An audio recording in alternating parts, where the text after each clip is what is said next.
एका भाऊनी इंस्टाग्रामवरती मेसेज केला होता की 1 ते 5 शेळ्या करायच्या आहेत. म्हणजे त्यांना 3 करायच्या होत्या, पण तुम्हाला पण त्यातून काहीतरी शिकायला भेटेल म्हणून मी तुम्हाला सांगतो. 1 ते 5 म्हणजे 5 शेळ्यापर्यंत तुम्हाला शेळ्या घरी बंदिस्तमध्ये पाळायच्या आहेत. त्यासाठी कशा पद्धतीच्या शेळ्या पाहिजेत त्यावरच आज मी तुम्हाला माहिती देणार आहे. त्याआधी आपल्या चॅनलवरती नवीन असाल तर चॅनलला सबस्क्राईब करा आणि व्हिडिओला एक लाईक करा. आता काय होतं माहिती आहे का, तुम्हाला 2 शेळ्या पाळणं किंवा 4 शेळ्या पाळणं किंवा 5 शेळ्या पाळणं इथपर्यंत असेल तर तुम्हाला शेळ्या चांगल्या पद्धतीच्या किंवा चांगल्या प्रकारच्या किंवा चांगल्या जातीला एकदम शेळ्या पाहिजेत. आता शेळ्याच्या जातीच्या विषयी मी तुम्हाला इथं माहिती देणार नाही, पण शेळी कशी असावी ही तुम्हाला सांगतो. आता मग त्यात 1 सांभाळा तुम्ही, 2 सांभाळू शकता किंवा 3 सांभाळू शकता किंवा 4 ते 5 शेळ्यापर्यंत तुम्ही सांभाळू शकता. 5 शेळ्याच्या वरती शेळी ही तुम्हाला घरी टिकणार नाही, आणि टिकली तरी त्याचा खर्चही जास्त असेल किंवा कष्टही भरपूर असेल मग, बरोबर. तर जसं की तुम्हाला शेळी घेताना शेळी मोठी पाहिजे, मग ती कोणत्याही जातीची घ्या. आता मी म्हणत नाही कानाला लांबडी पाहिजे, अशी पाहिजे, तशी पाहिजे, असा कलर पाहिजे, अशी शिंग पाहिजे ती किंवा ह्या जातीची पाहिजे, ह्यातला उल्लेख नाही, बरोबर. शेळी घेताना फक्त एक लक्षात ठेवा की शेळी मोठी पाहिजे, शरीरानं मोठी पाहिजे, उंचीनं मोठी पाहिजे, आणि जसं की कोट्याला म्हणजे जसं की पोटाला वगैरे मोठी शेळी पाहिजे, बरोबर.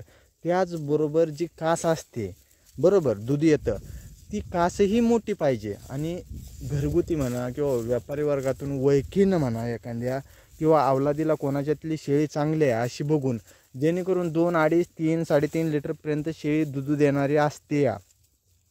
आणि त्या शेळीला 3-3, 4-4 किंवा 5-5 पिल्लं होतात. आणि तुम्हाला खरं परिस्थिती सांगायची म्हटलं तर 3 किंवा 4 जरी पिल्लं झाली तर ती पिल्लांतला जोपासून जवळ आसपास त्या शेळीचं 1.5 ते 2 लिटर दूध निघतं. फक्त त्याला तुम्ही खुराक देणं किंवा चांगल्या प्रकारचा चारा देणं, व्यवस्थितपणे सांभाळ करणं महत्त्वाचं आहे. आता ती हिंडायसाठी शेळ्या चालणार नाहीत, कारण का त्या शेळ्या फक्त तुम्हाला बंदिस्तमध्ये ठेवून त्याला जसं की सकाळची वंज किंवा उदाहरणार्थ अर्धा मापट आपण जसं म्हणतो तसं अर्धा मापट त्याला मका ठेवणं किंवा गहू ठेवणं रोज, जसं की खुराक देणं किंवा चांगल्या प्रकारचा चारा हिरवा देणं, ही जर तुम्हाला जमत असेल तर तुम्ही 1 ते 5 शेळ्यापर्यंत ह्या शेळ्या करू शकता. शक्यतो 2 ते 3 शेळ्या तुम्हाला चिकार झाल्या. आणि तुम्हाला सांगायचं झालं तर तुम्हाला 2 ते 3 शेळ्या किंवा 4 शेळ्या ज्या आहेत ती जवळ आसपास तुम्हाला 10 ते 15 शेळ्याचं उत्पन्न काढून देतात. एवढं पण लक्षात ठेवा बरं का. कारण त्याचं असं आहे की एका शेळीला जवळ आसपास 3-3, 4-4 पिल्लं होतात. शेळ्यांना दूध भरपूर असतं, त्यामुळं पिल्ला एवढी जबरदस्त होतात. आता ज्यांच्यात तुम्ही कोणाच्यात बघितल्या असली तर ठीक आहे, नाहीतर बाजारात गेल्यावर तर कधी तुम्ही बघा. कारण का 3 महिन्याच्या पिल्लांची, बोकडांची किंवा पाटींची 12 ते 14 हजार रुपये विक्री होते बाजारातसुद्धा, बरं का. कारण का आज तुम्हाला सांगतो 2 आणि 3 शेळ्या सांभाळणाऱ्या त्या गाढवासारख्या शेळ्या मोठ्या लेट असत्या त्या, किंवा अर्धा शेर जर त्या शेळ्यांना खुराक देत असेल त्याचा मालक, तर तुम्हाला पण विचार करण्यासारखी गोष्ट आहे की ती काय करतात. 1 ते 1.5 करडाचे पैसे म्हणजे 15-16 हजार रुपये जातात 3 शेळ्यांनी किंवा 4 शेळ्यांनी खुराकच खाल्ला म्हणतात, बरोबर. 2 पिल्लं अशी सोडून देतात. पण जी राहिलेली पिल्लं जी आहेत त्यांचं 12 ते 14 हजार रुपयाने जर पैसे आलं हातामध्ये, तर एकदम जवळजवळ 3-4 शेळ्याचा असं आहे की माझ्या बघण्यात भरपूर अशा आहेत की जवळ आसपास 3 ते 4 शेळ्यांचं 1.5 लाख ते $1.5-2 लाख रुपयाच्या आसपास उत्पन्न आहे. मग घरून आपण म्हणजे तेवढंच असं म्हणजे आवर्जून तुम्हाला तेच म्हणजे शेळ्या म्हणजे शेळ्याच काम नाही, पण घरचं रानातलं म्हणा किंवा जसं की काहीही तुमचा उद्योग असेल ते उद्योग करत करत तुम्ही जसं की ह्या शेळ्या सांभाळू शकता. आता शेळीच्या जातीबद्दल तुम्हाला बोलत नाही, पण शेळी एकतर मोठ्या ताकदीची शेळी पाहिजे.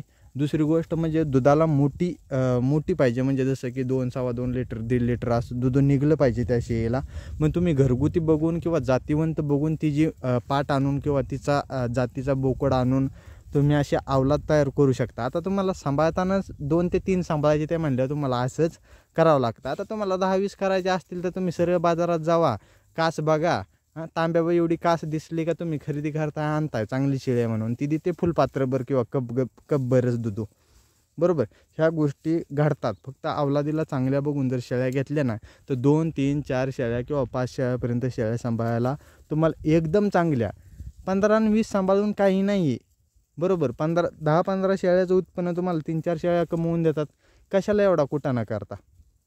बरोबर ना. सुखासुखी घरची रानातली वैरणकाडी असली तर टाकली, कुणा बांधाकोडीला कट काय असलं तर ते थोडंफार झाडपाला आणून टाकला, किंवा शेतात कोणाच्या ना कोणाच्या गवत वगैरे असतं, गवत एक दोन वजी गवत आणून टाकलं तरी दिवस बाहेर पडला, बिगर टेन्शन आहे ना. कुठं कामाला गेलं, काय केलं तिकडनं कुठं पालापाचोळा काही घेऊन आलं, गवत वगैरे तेही चालतंय. म्हणजे एवढं लय डोकं लावायचं किंवा डोकं लय ही करत बसायचं किंवा लय जास्त कष्ट करायचं असं काही नाही. आता तुम्ही लोक म्हणसाल की तुम्ही तर फिरवता. मित्रांनो, खरं परिस्थिती सांगायची म्हटलं तर मी आता सकाळचा व्हिडिओ बनवत आहे. व्हिडिओ अपलोड होईल संध्याकाळच, बरोबर. मी सकाळ लवकर सोडलेले आहेत. आता जवळ आसपास 9:30 वाजत आलेले आहेत. आणि अवघ्या आता व्हिडिओ माझा संपला की मी 15 ते 20 मिनटामध्ये म्हणजे 10च्या आधी मी घरी पोचतोय. एवढं लक्षात ठेवा. ही झाडाच्या सावलीला उभा राहायला लागली, तुम्हाला दिसत पण असतील.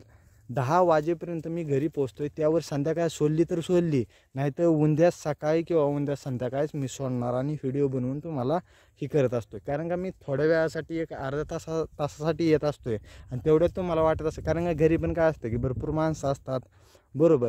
त्याशिवाय येणं जाणारे असते आणि तुम्हालाही नगन मलाही बोलायला म्हणजे एक असं शांत वातावरण पाहिजे. नाही तर घरातून कोणी जर मला काहीतरी म्हणणार आणि तुम्हाला पण व्यवस्थित समजणार नाही मी काय सांगतो काय नाही, बरोबर. किंवा लहान पोरं आहे ती, त्यांचा एक कालवा असतो किंवा ती गेलं का घरात चिटकून असतात सारखं. तर म्हणून मी इथे येऊन व्हिडिओ बनवतो. आणि तुम्हाला पण माहीत आहे की आपण दुसऱ्या व्हिडिओमध्ये माझं उत्पन्न कशा प्रकारचं असते हे बी मी सांगत असतो. त्यासाठी चॅनलला सबस्क्राईब करा, व्हिडिओला एक लाईक करा मित्रांनो. आणि तशा जर शेळ्या कोणाच्या विक्रीला असतील तर त्यावरती पण मी तुम्हाला माहिती देईन, किंवा नर किंवा माद्या विक्रीसाठी असतील तरीही सुद्धा मी सांगेन. माझ्यात तशा काही शेळ्या नाहीत किंवा मी तशा विक्री करत नाही. तुम्हाला एकच गोष्ट सांगतो, मी किलोवरती विक्री करतो. मी बाजारात कधीही तुम्हाला दिसतही नाही आणि कधी विक्रीही करत नाही, बरोबर. मी दिलेली माहिती ही तुम्हाला कशी वाटली कमेंट करून नक्की सांगा. धन्यवाद.